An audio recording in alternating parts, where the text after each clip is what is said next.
and welcome to the Thread to Mend podcast. My name's Taylor, and I come to you from Baltimore, Maryland.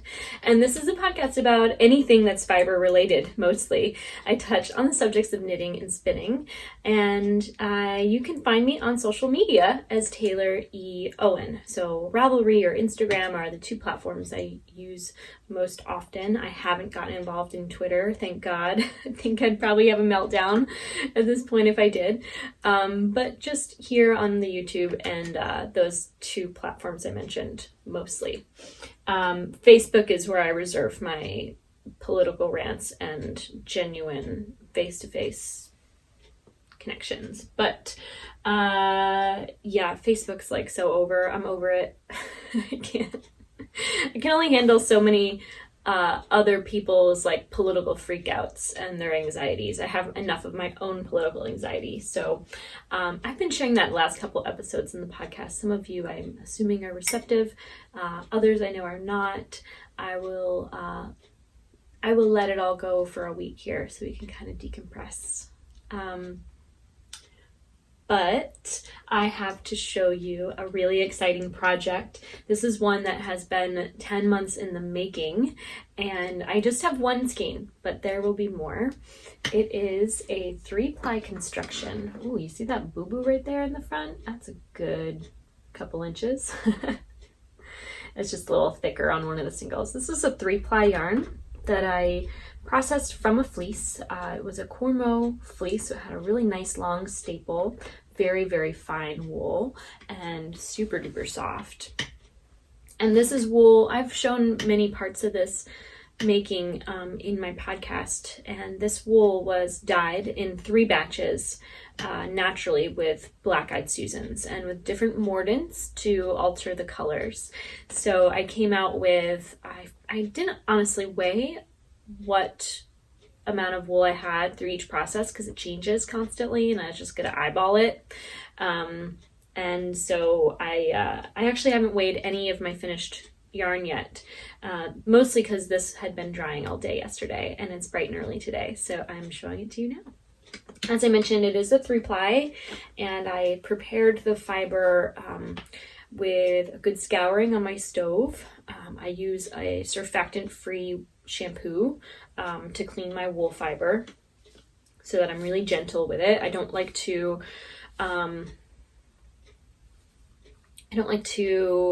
kind of change the chemical nature of the lanolin in case I'm not able to get it all off. It's a little bit easier to work, so I choose surfactant-free wash products, and I then dyed it in the wool. And then once it was dyed, I combed it on my hand combs. I have a pair of Valkyrie 2-row extra fine hand combs, and I do use a hackle, and I really like to I'll insert a little footage of my setup right here.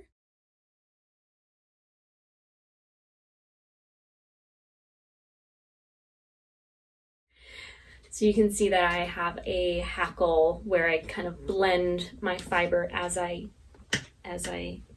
prepare it. And that's mostly because I really enjoy buying often natural colored fleeces, and there's always a little bit of variegation in their natural coloring and the way it grows. So I feel like the hackle gives me a little bit better result. And same with dyeing too. It comes out a little uneven here and there, so it kind of gives it a good blend. And sorry my lighting is a little bit speckled now that the sun is moving all morning, but here's a little close-up shot of the yarn. I didn't do maybe the best soaking of it. I was in a rush, man. I just submerged it, squished it, pulled it out, squished it out, let it hang. I could have let it bloom a little more in the water, I think, to kind of, I don't know, maybe marry the plies together, but I think I just have to accept that I did my best. It's a little imperfect still. And I think that it'll knit up to be a really interesting fabric. It's fascinating to me how the 3-colored, the way that the 3 colors of bobbins of singles play together when they're finally marled. It gives a nice flat color at a distance, but up close you have this subtle ply marled effect, but it's very, very subtle once the colors are together. When you're looking at the colors separately, they look like completely different colors, and then together it's almost the same. You can't, if you didn't know how I made the yarn, I feel like you would look at this and not know if it was a marled yarn or just simply like a barber pulling is a technique in color management for spinning, where you have just like random colors twisted or applied together and they change here and there. But this is three strands of yarn that are different colors and slightly thick and thin in their single ply, just because I'm not yet that much of an expert to get a really good consistent single. So it gives a slight variegation to the color, because in some areas you might have a thicker this or a thicker that, and there is a very subtle change in the colors, but it's so subtle that I feel like it gives a good solid, it won't be, I don't imagine that this yarn will be stripy like this one is here. I'll actually, I don't know if I gave you enough close-up of this, but you can see kind of the nature of it. It's just, yeah, I should count the yardage and weigh it so that you have that information, because I haven't even done that yet. But I'm really excited about this, and I'll just wind it up to set it aside real quick. I like my whole hand in here, so it's hard to twist it.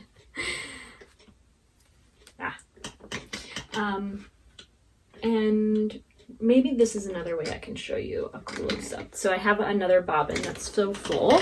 I've just been letting this rest overnight so that it is ready to be taken off and put in the skein form. I try to give my yarn as many hours to rest between tasks, as much time as I'm able. So it'll be like day and night, day and night, day and night. This garment I'm wearing here is a handspun garment, and you can see it has this like color variegation, this striping and this is just undyed natural fleece. So I had like more variegation in an undyed thing than a dyed thing, but I have since bought my hackle to make the blending a little bit better. I think I don't believe I had a hackle when I was making this project. I think that's why I bought one, because I wanted it to be more consistent. And I learned that another thing too is that this is a chain ply construction. So it's 3 ply, but it's made by one strand of singles being plied on itself. So that makes 3 plies, and then you're going to have color blocking with that. So if I had done a traditional 3 ply like I did with this yarn, I would have a much more even fabric. And I feel like that's going to be, unless I'm doing a white yarn or I don't know, something really consistent like this, for instance, this yarn here I've shown you in the past. This yarn is a natural dark chocolate. It's almost black. It's in really bright sunlight here where you can see that it's definitely a dark brown, but if you were to look at it in a dimmer light, it would look nearly black. And it's this one I would maybe do a chain ply. The fawn color, I feel like there's just a lot of room for light and dark. So I mentioned in the previous episode that I really want to make something with this. I still do. I don't know when I'm ever going to get around to it, or if I have the yarn I would need to make such a thing. I think I should just stop, drop, and play with a little spreadsheet.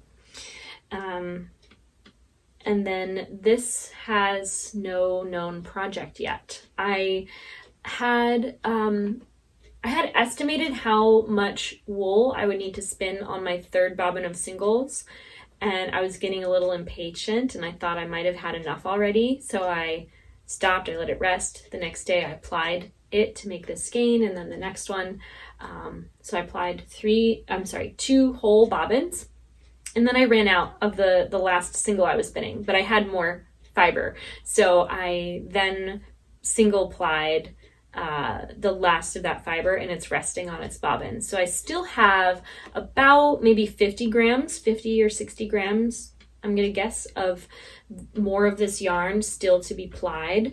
And then of course this is finished. It just needs to be taken off the bobbin, soaked, and let to dry. So 200 grams, 250. I could probably make a nice light cardigan, I want to guess, if I really want to make a garment out of this yarn, but I really am open to whatever right now. I have no immediate need to know what this might become, but I think it could be a shawl if I don't have the yardage for a full sweater or cardigan. I do like my garments to have full sleeves, so I don't see myself making a garment if I don't have the yardage that would require. So that's really exciting. I feel like I'm rushing through it, but I'll probably show it all to you again when I have it all in one place with its final measures. This was what I've been working on the last couple days.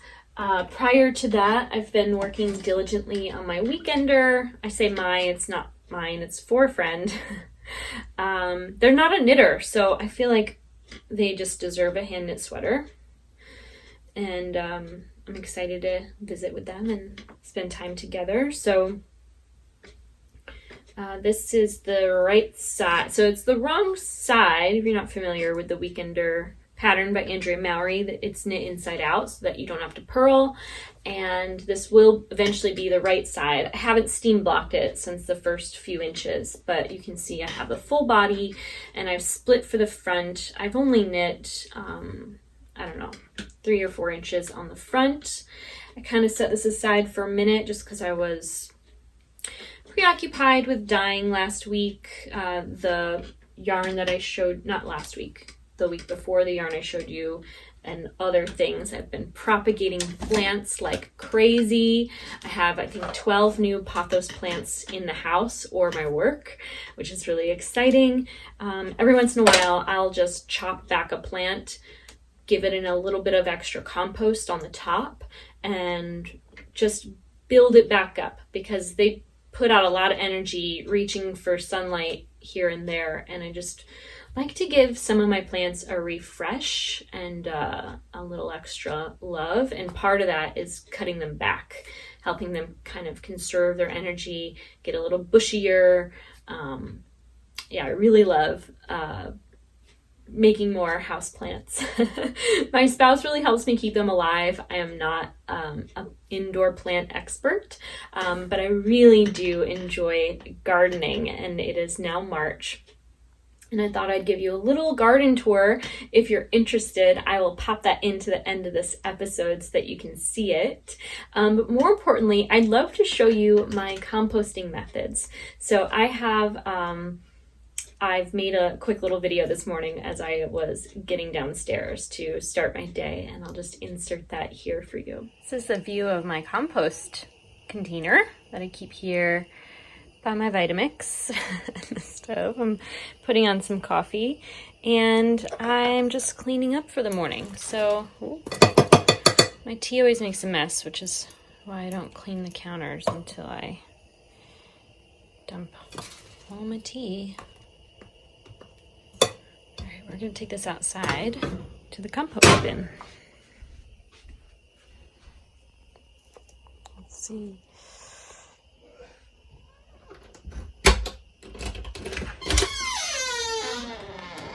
Oh, hello.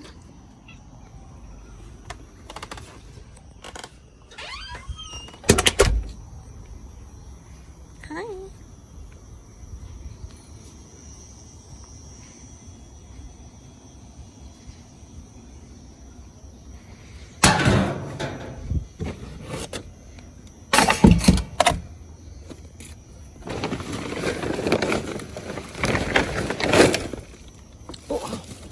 Is not covering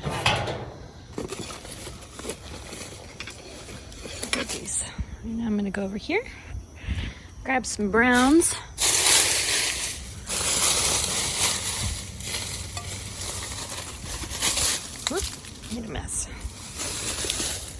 I'll do that a couple of times because it looks like there haven't been browns added in the last couple days. When you bury it like this, you don't see it, you don't smell it. It just disintegrates into perfect worm castings. Mostly. If you can get it hot, it'll be compost.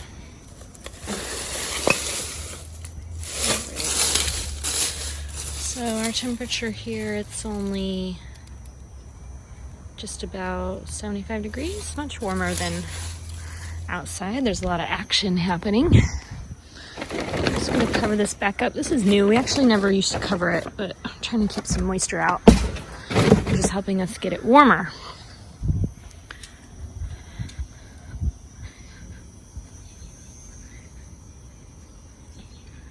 Hey, Scab.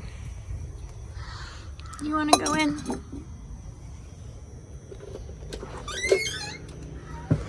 Scab is our cat. The others live outside. They're all feral. Anyway, that's my morning routine of how I compost.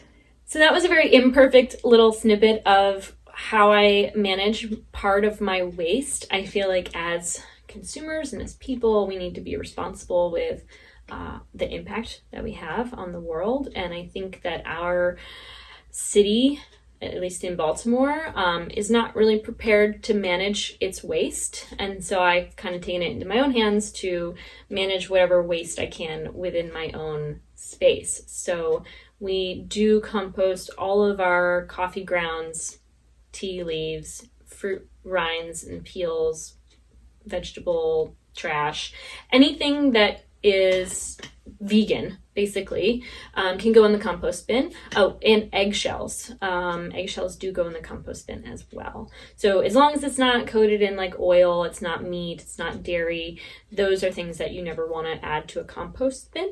And then I do make a very conscious effort, almost obsession, with gathering leaves in the fall. So I capture leaves not just from my own space, but from the area surrounding our home.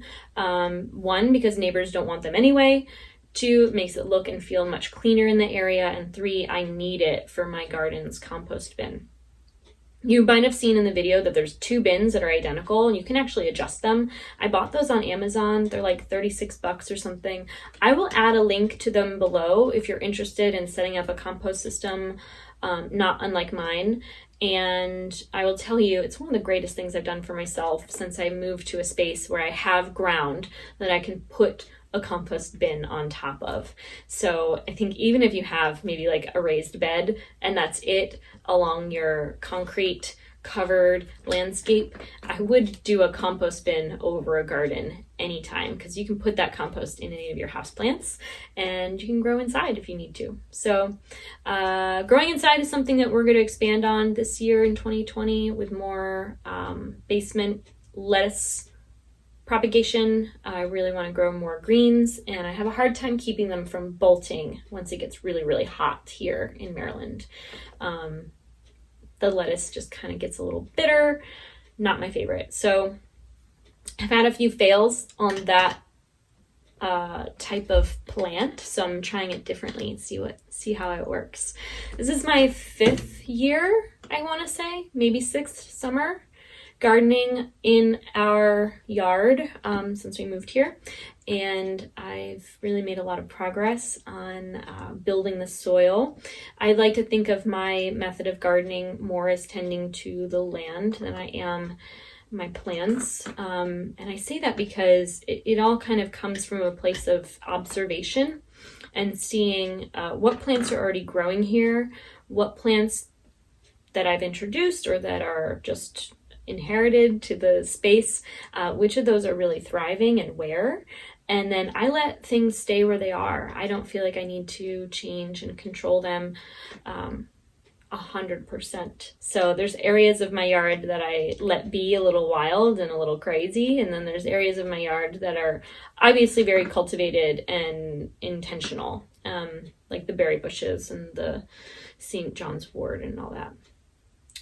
So I'm now in a very awkward lighting situation. I didn't put my curtain up this morning, so I wish that I had in retrospect. I might just stop for a second and put one up so that I can record a video without distraction.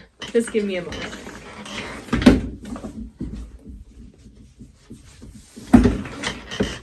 That is so much better. In the time that we've lived here, I've not made a curtain for this room, so I feel like that's something I have to get to soon, because it's like an extra task to have to pull a curtain rod out of my bedroom to put it up. But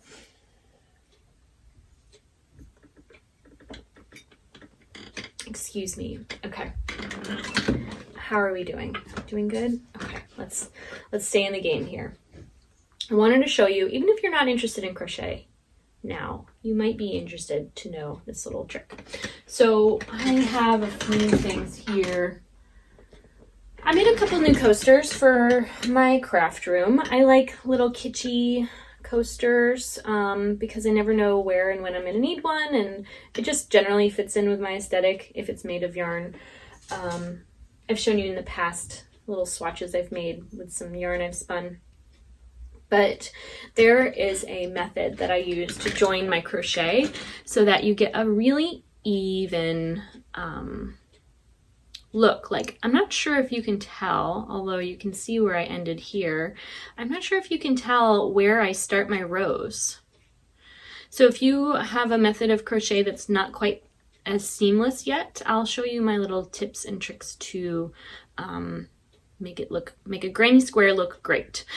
So essentially what I'll do is I'll chain 2, 3. Actually, why don't I do this with you all? I'm gonna make one right now. I'm just gonna pick a random yarn.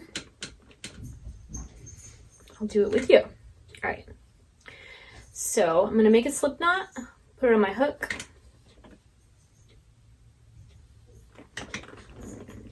This is not the best tutorial angle, huh? But I'm gonna chain 3. 1, 2, 3. I'm gonna insert my hook into the butt of the first chain to pull the yarn through both loops and join in a circle. So now I have a tight little circle here. And I'm gonna make sure to chain 2 to build the first row. I'm not chaining 3, I'm chaining only 2, even though I am going to do a double crochet. So I'm gonna do 12 stitches in this round. So I've just done 1 with the 2 chains to build the height.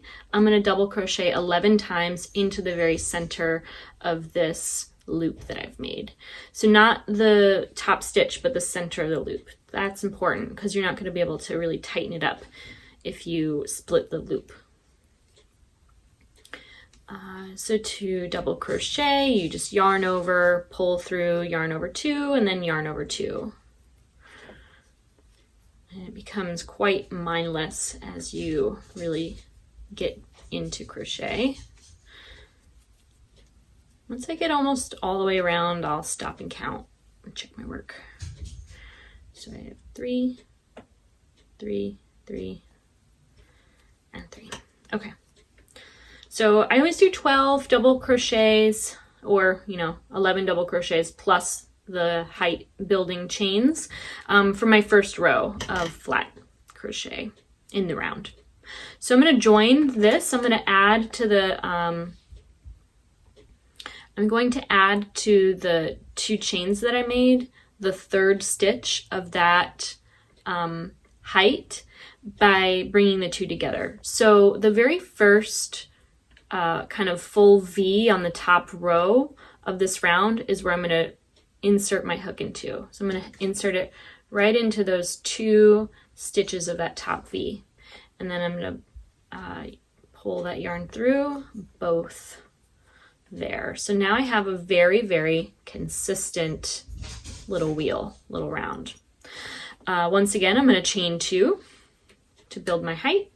And then I'm going to crochet, what do I do for hexagons? Every other stitch I crochet into the space between them 4 times. So between, and then very important, this is the little trick. on the front of your work here, I turned it around for you.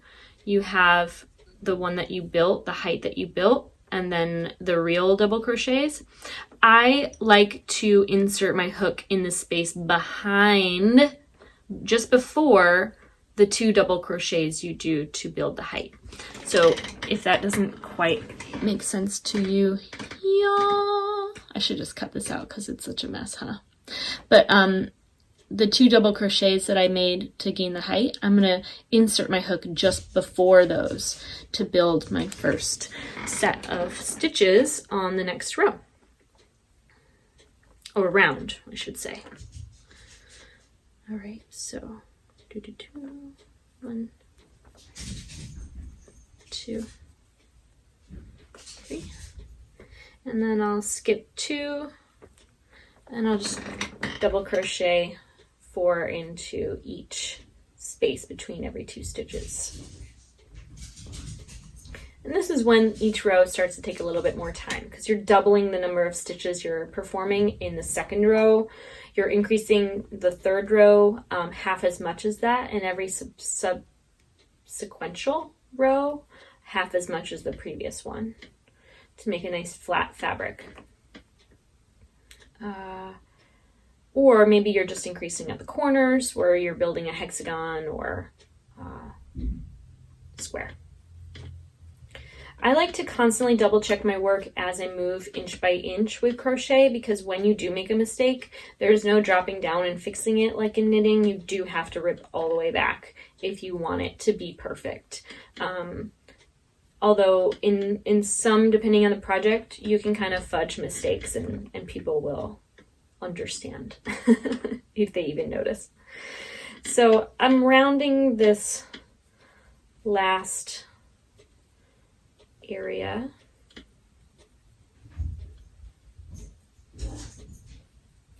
Just 2 more double crochet.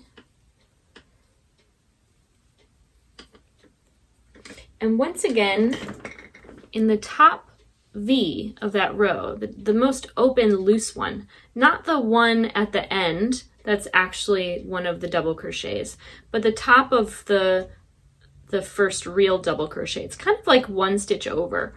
The one that's really easy to insert. You just pull the yarn through that and the loop on the thing, and you're basically building the third. If every double crochet is made up of 1, 2, 3, when you're building your first new row or round and you chain 2, you're making the first 2 stitches of that 3-piece double crochet. And when you join in the round, you can make the join your third little bump. I know that might not mean anything to anybody here, but that's the best way I know how to describe it. And I feel like it gives a really good join for your round if you're into that. I want to show you how I change colors. Okay, so I'm going to backtrack really quick, give you a little close-up of what I mean when I say I join my rounds.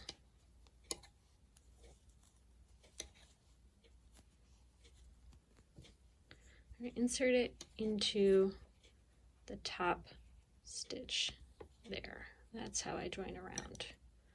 Slip it through. All right, we're going to change colors. So I match up my ends, get them about even, pull the yarn through, and then tighten that slip. I'm going to hold this tight. I'm going to insert my hook into the space behind the current stitch. Double crochet and keep going.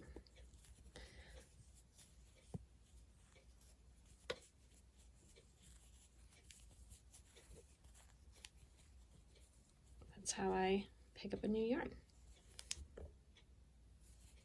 Happy crocheting. So I've been making some hexagons. This one's a wild one. It's like the only one of its kind.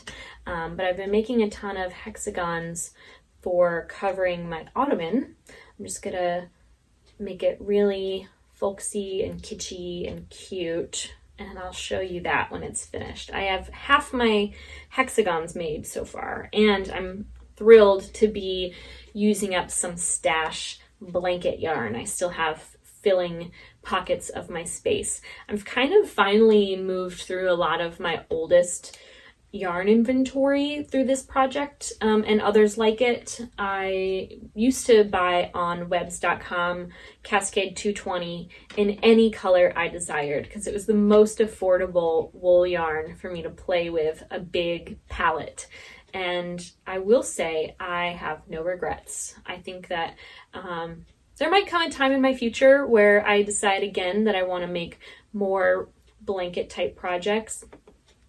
And I think Cascade 20 might be one I gravitate towards, although it might be nice to use an even more luxury yarn, like Peace Fleece. I saw Casey from Port Fiber was doing pre-orders months ago for 2020's temperature blanket.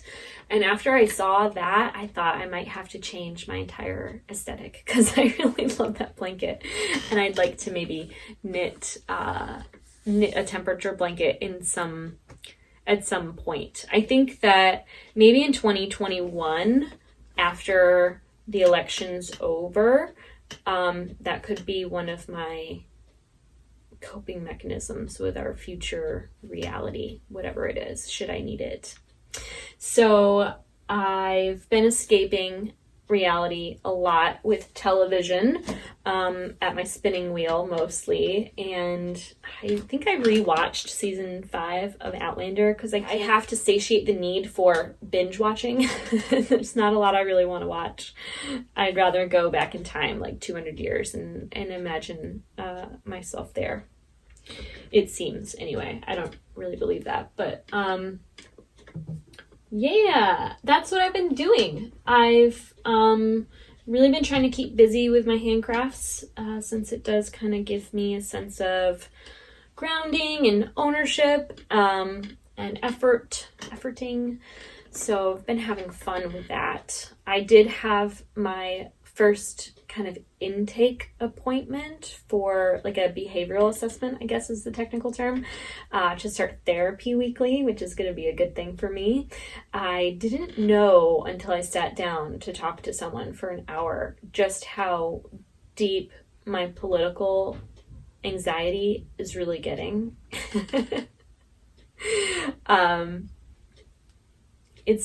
The struggle is real, and I'm seeking help, which is cool. I'm glad that there are a lot of new voices out there in the media and in like our culture that are being pro-therapy, and it's motivating me to finally get that done, which I think will be really helpful. And I feel like I'm just looking around to see if there's anything I meant to show you this week that I haven't had a chance to. As I mentioned, I've been preoccupied with the garden and starting some seeds. I do have a few calendula seeds that were eager to pop up. So I should have a bunch of calendula this year if all things go well. I do have a habit of kind of stressing my baby plants when we're doing the hardening off and I'm getting them adapted from indoor life to outdoor life. I kind of rush things a little bit. I kind of am forgetful. I have a tendency to make mistakes in that chapter of their growth, and so I'm just trying to be very conscious of that and be more careful as things progress. But I haven't checked on my seedlings yet today. I might bring my camera down and take a little video to see how they're doing and show you, which I'll just insert here if that ever happens. So this is a T8 fluorescent, and you have a red bulb and a blue bulb? Yeah. And then this light you're saying is better? Yeah, but it's only cool. But that's... And this is LED? It's an LED. It uses less energy and is more bright. But it doesn't have the red? Right. Okay. This is them on. Yeah. I can see the collard greens. Change as much when you turn this one off. Yeah, well that's LEDs for you. When you turn this one off. Yeah, it looks like an LED. It just, before I move the collard greens further back, it looks like they're kind of leaning towards the shop light here. So they like the blue light. I think. And these are I my... downloaded this app on my phone called Light Meter. Oh yeah? Yeah. Check it out. What do we got there? 7,400. What do we got there? 11,000. 8,000 Okay. or whatever. What's this app called? It's called Light Meter. Oh right, you said that. And there's several called Light Meter, but Oh, this look. one is like a picture of a light bulb. Oh look, I have marjoram babies. 4 marjoram babies. That's really exciting. And these are the collard greens I sacrificed. I spread out the collard greens across another row. Those onions are not germinating at a very high rate. I will not buy them from a store again. Were they old or new? They were from a store. But were they old? You know, when stores sell things, I trust that they're not old, but I won't ever again. I mean, did you buy them this year? Yeah, I bought them this year. Yeah, that's no good. Yeah. I was going to say, if you bought them 2 years ago or something, that would be different. Yeah, 2 years ago, I'd expect that germination rate. It's like half.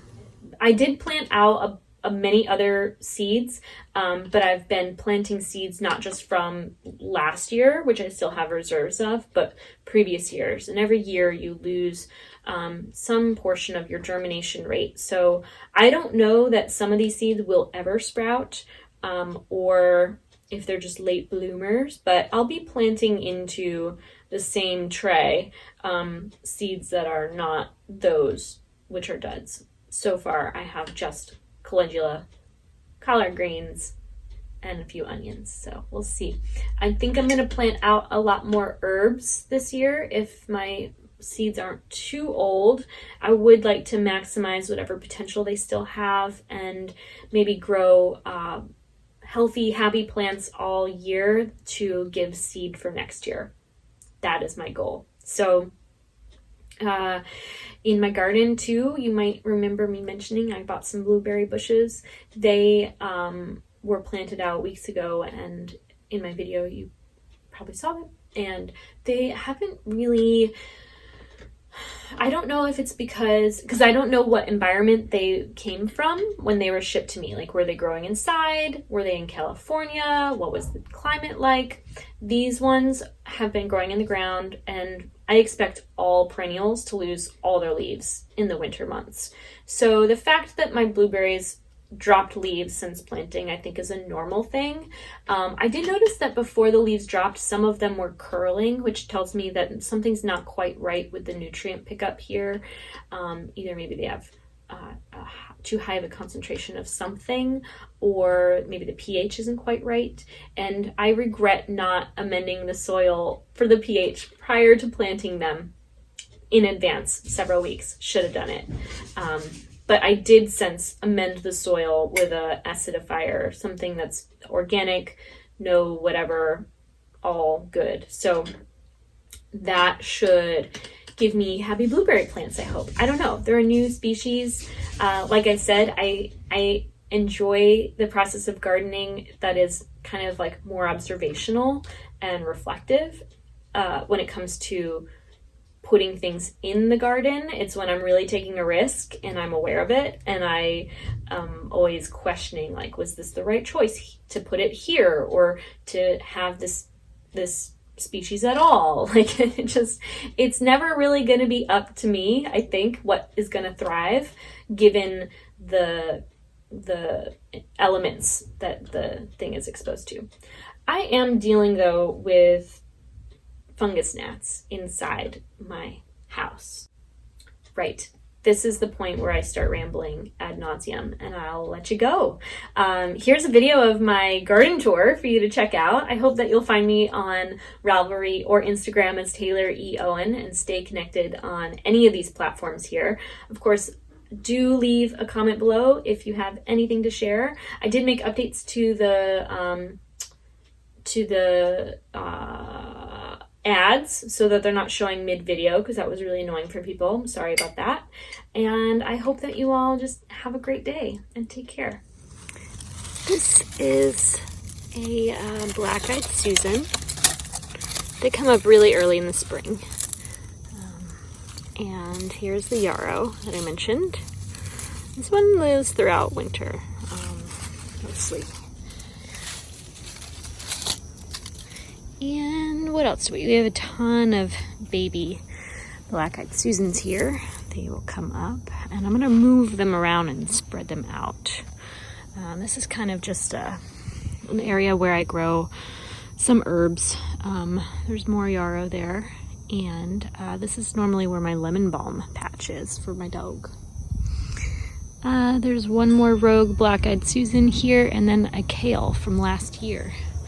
Planted this kale from seed in the spring of 2019, and she's still holding on pretty strong through winter. This morning I planted sugar snap peas. I have 5 little towers here, and there's some garlic in the front row, you can see. I had planted in the spring of 2018 some onion seeds that just got forgotten, and they were just a big clump, and they actually survived all year of 2019 and then over winter. So I finally dug them up and moved them out just to see if they might actually grow into full-size onions. So I just spread those around. More black-eyed Susans. These grow from seed as well as by roots, so they're very prolific. This is a very large forsythia bush that will have flowers very soon. Those 2 sticks in the ground over there, they are black raspberries, and I just put those in the ground about a month ago.